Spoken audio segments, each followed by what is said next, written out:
Do you know what time it is? It's supernatural story time. And if you're easily scared, and even if you're not, there's only one thing left to do. Just turn off the lights, because these are stories that you listen to only in the dark. Stories for Dark and Stormy Nights, Volume 3, Story 1. After my dad passed when I was 8, I saw his spirit exactly once. I looked up from reading a book, and there was an outline of him, sort of like a shadow, but in a brightly lit room. I could not see his features, but his outline was unmistakable. I hadn't seen a ghost before, so I was scared. Plus, I was just a kid. I said to him, "Go away, you're scaring me." He disappeared on the spot, and I never saw it again. We did have issues in that house afterward, but nothing bad. My stepdad experienced most of it. I was afraid of the dark as a child, so when I'd get up for a drink at night, I'd leave the lights on. My stepdad would joke you could always tell what I did at night by the trail of lights I left on. He said he went one time to turn a light on, and he flipped the switch and nothing happened. He flipped it again, and nothing. I walked past a minute later and flipped the switch and it came on. He also had a story about laying in bed one time and it felt like something really cold sat down on him. He said, "Would you please move?" And the feeling went away. My mom tells of a story where we left the house one day with the clothes dryer running. When we got home, there was the faint smell of smoke and the dryer door was open. She closed the door and turned the dryer back on, and it started to smoke. Something had opened the dryer door to keep the house from burning down. We all assumed it was the spirit of my dad. There really wasn't any other explanation. Story number 2. I have a couple of good stories. The first involves something that happened to me in Afghanistan. My squad was on a night OP, which is observation post, watching a valley for Taliban movement. We were short-handed, so each of us took a hilltop with a radio operator and squad leader staying back by the truck. This was a nearly everyday thing. Nothing unusual, not an unusual hostile area. I was not asleep deprived, really scared, or in any other way prone to seeing or hearing things. But it was about 2 a.m. or so. I had been on this hilltop for maybe an hour when I heard not 10 or 20 feet from me what I can only describe as a whole lot of wolves howling. Wolves are not found in that area, but it sounded like there were 5 or 6 of them, all around me, just howling away at the moon. I was 100 to 200 meters away from anyone else and just about jumped out of my skin. Your average infantryman, and especially paratrooper, is not armed with anything but their rifle. Unless you carry your own privately owned, you don't have a pistol, and hardly anyone carries big combat knives anymore. In fact, you're kind of thought as a loon if you do, especially in the airborne, where they are considered unsafe for parachuting. So these wolves, or whatever they were, are howling right next to me, in the pitch black. I can't shoot my weapon, for fear I'm hallucinating or something and don't want to look crazy. This went on probably 30 seconds or so, long enough to scare the bejesus out of me. My honest thought was the night was playing with my head and I was hallucinating. Later, when I told my buddies about it, they said they heard the same thing coming from my position, but I didn't say anything on my radio, so they didn't think anything about it. I asked some local Afghan guys I was good friends with, real woodsman types, and they said they had never heard of anything like it, or really of anything strange in those hills. Story number 3. This next story happened in the Wawari National Forest in North Carolina. My dad, my best friend, and myself decided to turn a local Saturday morning fishing trip into a weekend trip, and on Saturday night we were asleep, maybe around 2 or 3 in the morning, when we woke up hearing this screeching coming from the north of our campsite. Now, let me give you some background on my dad. He is about the most level-headed guy I know, a Vietnam vet who managed to get back to a very normal life, an extremely experienced outdoorsman, and generally considered by everyone to be the last person to be paranoid, jump to conclusions, get scared unnecessarily, and especially to show that to others. He grew up in this area as did his ancestors for the last 225 years, and he is about as native to the southeastern woods as you can get. So, we hear this screech, and it sounds like nothing I have ever heard before. coming from directly north of our campsite. The closest thing I can describe it would be honestly something very large being killed, like a big cat, a mountain lion being killed maybe. It was totally unlike anything I've ever heard before. I know this forest like my own backyard, and I know what direction it was from. About 5 minutes later, we heard the exact same sound coming from the direct south. Then very soon after, we heard it from the north again, and then the east. It was almost like whatever it was, there were several, and they were calling to each other. This went on maybe 20 minutes and then stopped. We were all a little freaked out, but my friend and I were young, maybe 14 or 15, and we forgot about it soon. Went to sleep. The next morning, my dad was visibly shaken up.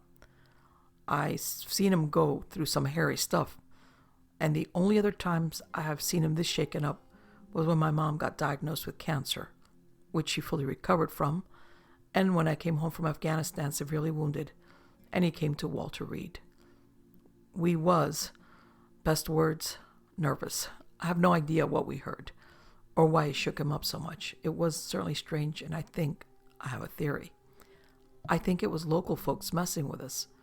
We're from the general area, but not immediately local, and it is a very kind of standoffish area.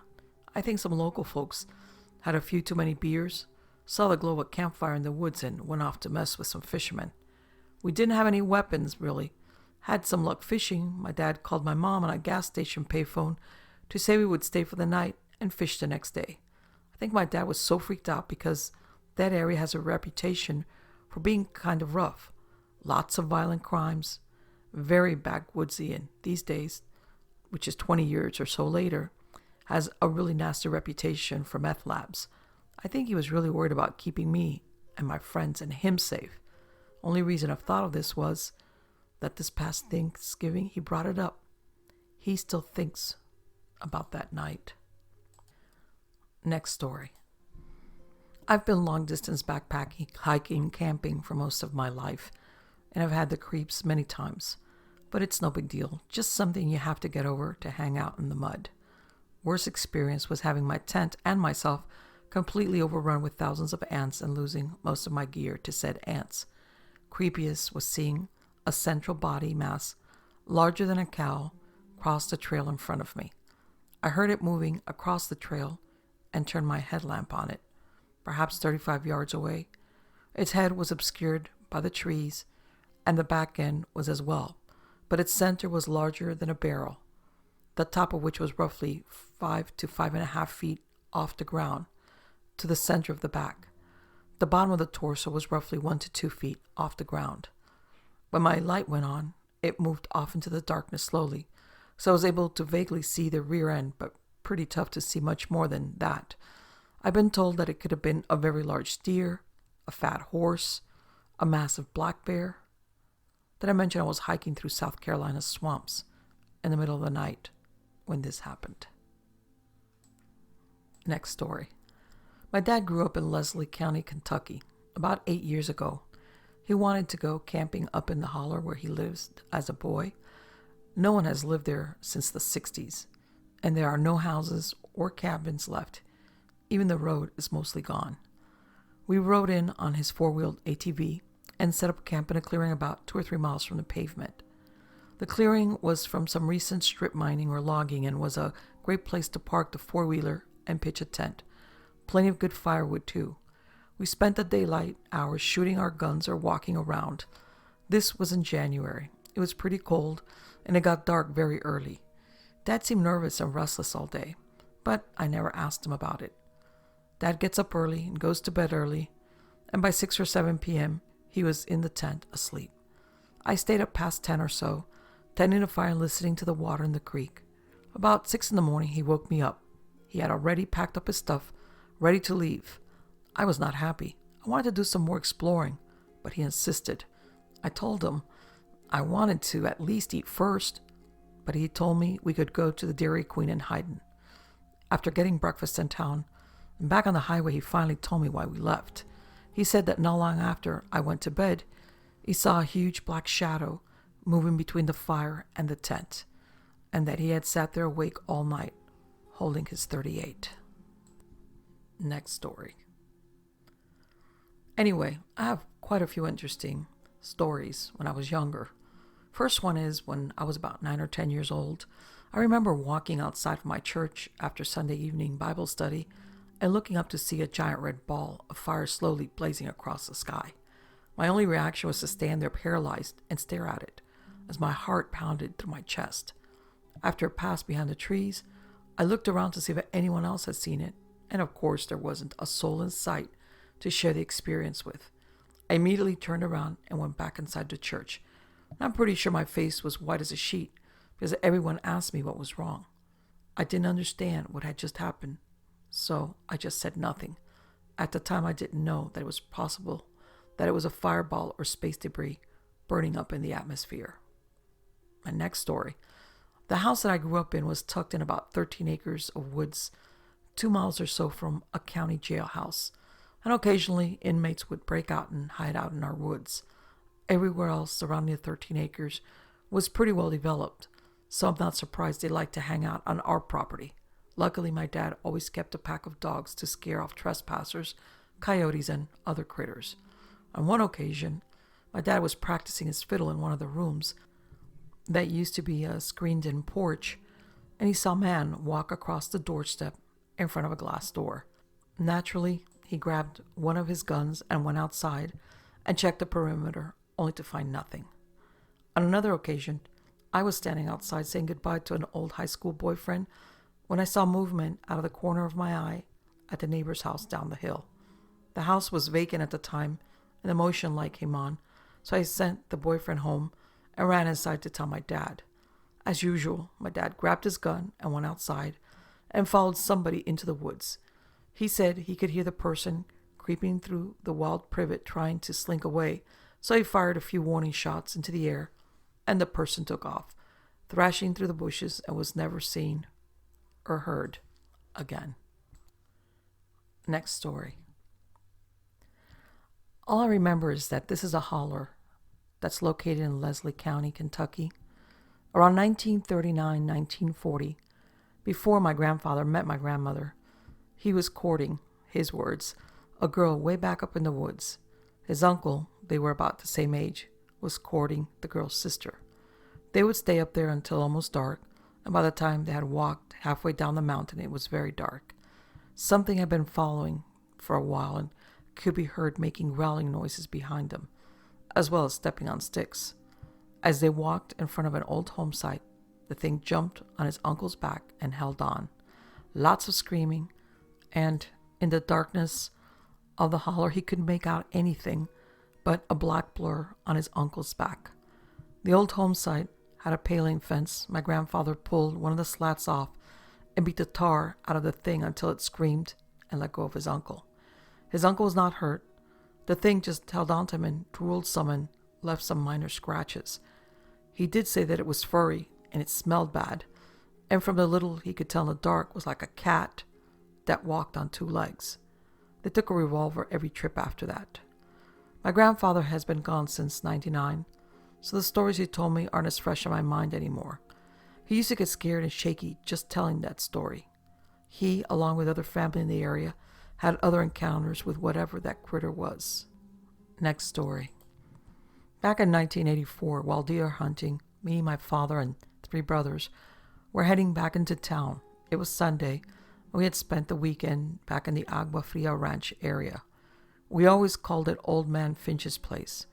We decided since it was almost dusk and the end of the hunting season, for us we would stop by an old cow pond that still had water in it. While heading towards the pond, one of my brothers wanted to be dropped off about 3/4 of a mile up the road to walk it and see if he could scare anything up. We were not there long when my brother, who we had dropped off, came running up to the truck exclaiming, "Did you see it?" It took us a minute to calm him down, and he told us that no sooner had we left him there and made it around a bend in the road that he saw basically a Bigfoot stand up from behind a stand of Palo Verdes, look at him, and cross the road in a hurry. We went back to the area, and sure enough, in one of the grooves in the road was a huge footprint. I started to follow them and made it about 20 yards out into the scrub when a feeling of dread came over me. All I could do was stand there and stare into the desert. Everyone there felt the same thing at the same time. My father yelled at me to get into the truck, that he was going to get the hell out of there. Now, as an adult, I've asked my brother several times if he had hoaxed us. He claims that he didn't, and I remember that feeling of staring into the desert was real. Dread and in every sense on alert, and I've never felt it since then. Next story. I've spent a lot of time in the woods since I was a kid and experienced a lot of things, some odd, some truly weird, and others that were down to earth but scary at the time. Last year, right around the beginning of summer, me and a friend loaded our gear on our four-wheelers and headed into the back country to do some riding and camping. After setting up our camp, we gathered firewood and did the normal stuff. It was awesome weather to be out in. Around about midnight, we decided to ride to an overlook about 5 miles away. The trail to it was a long, winding trail with lots of sharp turns, washed out areas, and thick with trees. Around 3 a.m., after sitting and watching the stars and talking, we decided to head back. Enjoying the night and the ride, I slowed down, let my friend get ahead of me, round a bend and out of sight. I rode along slow and easy when I heard something over the sound of the engine. Still to this day, I can't describe it. It was like a growl, but not. A loud growling wail? That's the closest I can come to it. Something that made the hair on the back of my neck stand up and my skin prickle. I looked off to the left into the darkness, trying to spot whatever it might be, and hit the brakes. Okay, yes, stupid horror movie move, I know, but I was armed and not really worried about it, at least at that moment. Well, as I hit the brakes, I see something large and dark move across the trail behind me in the wash of the brake light. It wasn't a bear, that I'm sure of. It was too tall and moved fast. For about a split second, I thought about finishing that stop and looking back. But this feeling of dread washed over me, and every fiber in my body was screaming at me to get out of there right then. I knew if I looked back, I wasn't going to like what was there. So instead, I hit the throttle and shot up to 65 down that trail, sliding around corners and rocking up the cuts. It was a wild ride and didn't slow down till I caught up with my friend. Whatever it was, he had heard it too. Rode back the next day and couldn't find any tracks or sign in the area. But there wasn't the usual turkey and deer tracks either. Who knows? I haven't heard or seen a thing along that trail since then. But there was something there that night. Next story. As a high school freshman living on Fort Leavenworth, my friends kept talking about this place in the woods called the Nike site and how cool it was. After I asked, they decided to bring me out there. After trekking up a heavily wooded and steep hill at the edge of the base, we crossed through a dilapidated chain link fence, and there it was. By it, I mean a crumbling and long abandoned one-story concrete building, a 30-foot tall rusted observation tower with platform ringing around it, and the parking lot. Nothing inherently creepy here. As soon as we crossed into the place, I got an intense, creepy feeling. My hair stood on end and felt like my guts were in a vice grip. I didn't know anything about the place, nor cared that we were trespassing, so it wasn't fear of being caught. It exceeded that anyways. Something was really weird about the place. The feeling got 10 times worse when we entered the building, especially when we started going into the rooms, which were pitch black. Someone turned on a flashlight, and the first thing I saw in one of the rooms was a very elaborate spray-painted image of a demon on the wall. I nearly died. The whole place was tagged, though. Anyways, after looking into it, the complex used to be called KC-80 and was a site for Nike missiles back in the Cold War. I talked to my friends about the weird sensation out there, and they voiced similar experiences. We would continue going there once in a while, and that disturbing feeling never went away when we were there. I'm not into ghosts or any of that stuff, or saying this is what it was, but that place gave that vibes a whole new meaning for me. Next story. This happened a few years ago. I took a motorcycle ride up the North Shore of Minnesota on a long weekend. The first day, I got a bit of a late start and decided to camp out in northern Wisconsin at a place I've been to plenty of times. The site I stayed at is 8 miles off paved roads on a rutted gravel fire road. It seldom gets visitors except on holiday weekends. I piloted my nearly 700-pound Goldwing down the gravel roads and arrived at camp near sunset. A quick foray into the brush for firewood, tent set up, minimal unpacking of the bike, and dinner was cooking. I opened the bottle of wine I brought along and enjoyed the familiar woods. After dinner and sundown, I relaxed by the fire and listened to a pack of wolves in the distance. We have many more wolves here in Wisconsin than the DNR will admit. Ask any hunter. A bit later on, I climbed into my fart sack, aka sleeping bag, for the night. I woke to the howl of wolves very close. It sounded like they were in the campground with me.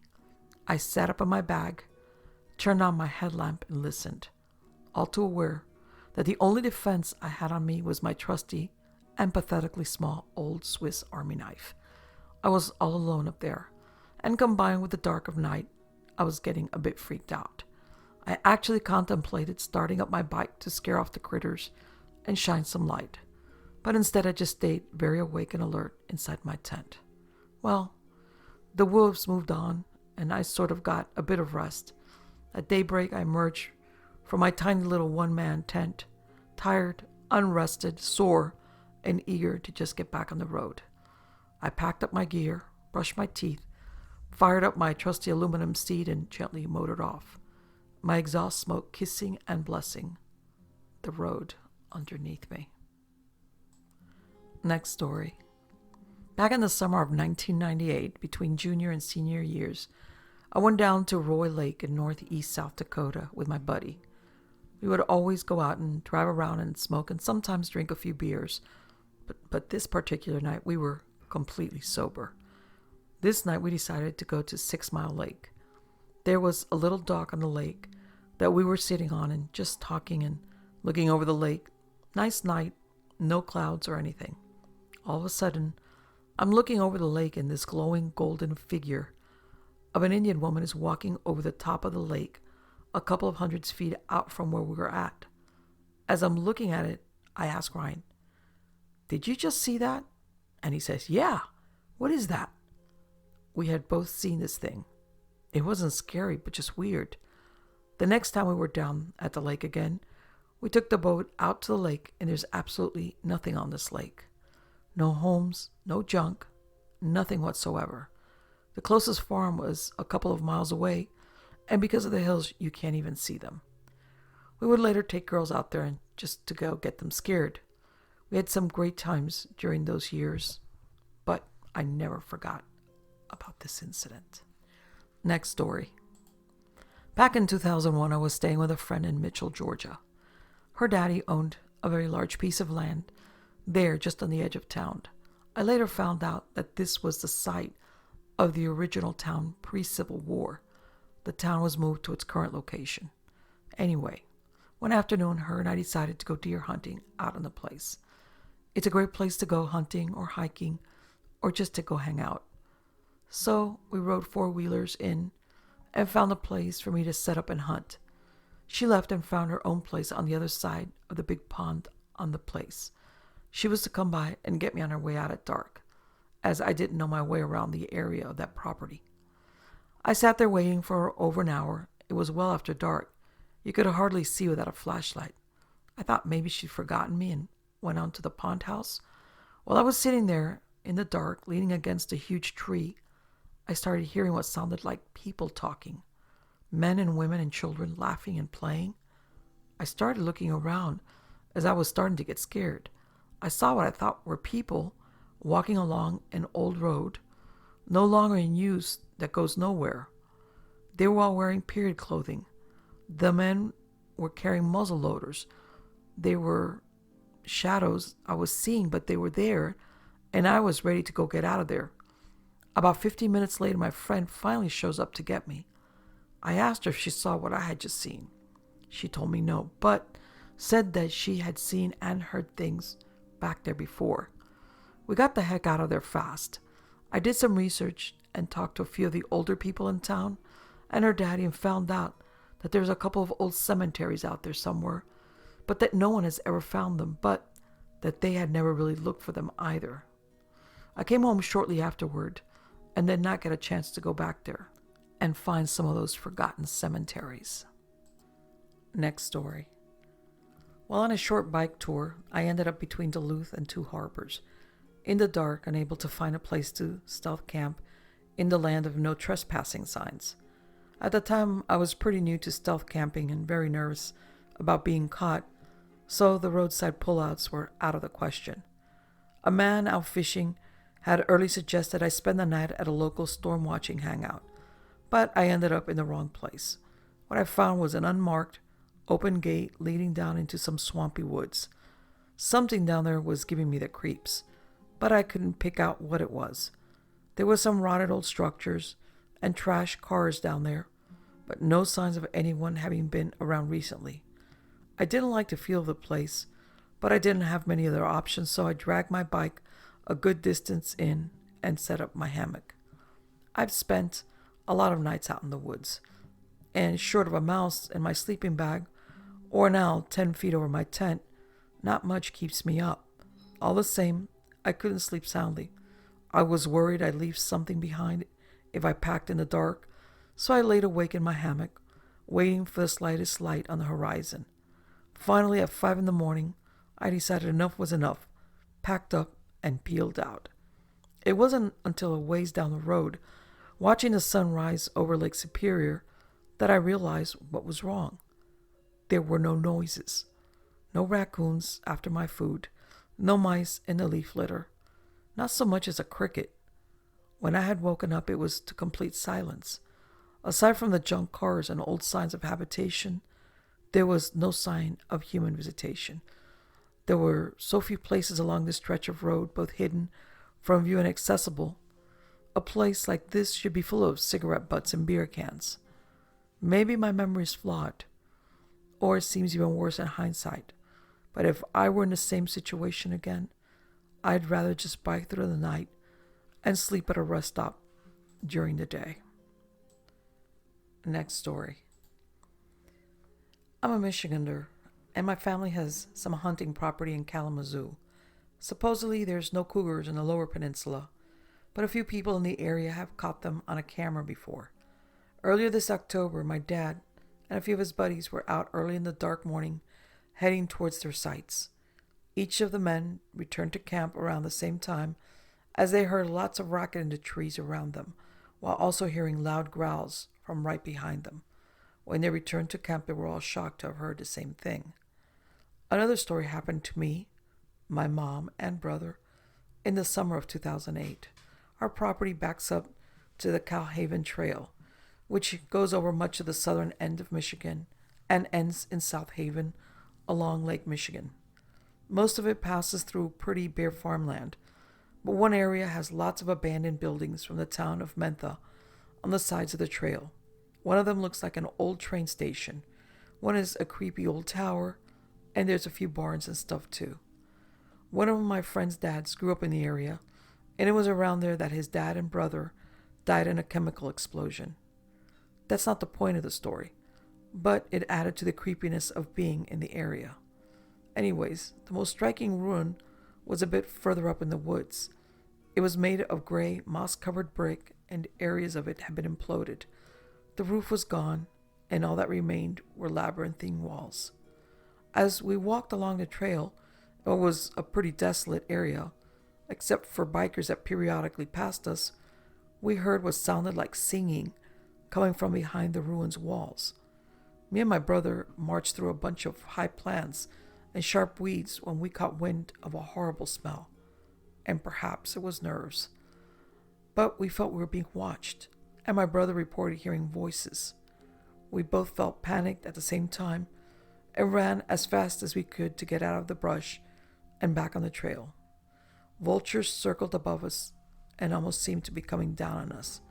As to who or what was behind that wall, we never stayed to find out. Next story. I lived with a guy in a little apartment that was originally the downstairs of a house. The owners had converted the downstairs into 2 apartments and a laundry room with its own entrance. I don't know the history on the apartment or the house, but I know the apartment was haunted. My boyfriend that lived with me was normally a nice guy, but had a violent streak. I'll get to that in a minute. Anyway, I was sleeping one time when I distinctly heard my name pronounced a little wrong. Is Dina pronounced Dina? And the voice was saying, Dana, Dana, get up. You're going to be late for work. Now, come on. It wasn't a dream. I wouldn't mispronounce my own name. I often felt a spirit in the bedroom of that apartment. Only in the bedroom, but never saw it. My boyfriend didn't believe in ghosts and thought it was funny that I did. Until one night, he nearly killed me in a fit of rage. He got angry with me and shoved me back with his hand on my head until I was in a cross-legged position at his feet and kept pushing until I could actually feel the muscles in the back of my neck ripping. My chiropractor later said it was a very near thing and that it was close to breaking my neck. I moved out that day. I ran into him a couple of occasions, and he later told me he'd moved out of the apartment because after that he could no longer go into the bedroom. He said there was a force there that was so malevolent towards him that he started sleeping on the couch, and later he moved. He hadn't believed in ghosts before, but he did then. Another time, I lived in an apartment in a building where a guy had drowned in the on-site gym in the hot tub. The gym was on the other side of the wall. I could often hear footsteps in the apartment. One time, I heard the front door open and close. Footsteps come all the way down the hall and stopped outside my bedroom. I called out, "Door's open, come on in," because I thought it was my roommate. Nothing. I opened the door. No one was in the apartment. We had a top floor apartment, so it's not possible that I was hearing footsteps from a neighboring apartment. I had a job working at a local steel supply house that had once had a guy killed on site from some sort of injury. The place was rumored to be haunted, and several people there claimed to have seen the ghost. I hadn't noticed anything odd until they gave me the closing shift, where I had to stay later than anyone else and lock up and set the alarm. At first, all I noticed was a door would be open that had just been closed, but I would never see it move. But one time, pulling out of the parking lot, I saw the curtains in one of the offices move as a ghostly form pushed them aside and stood in the window to watch me leave. I saw the ghost that time, and only that time, and that was just fine with me.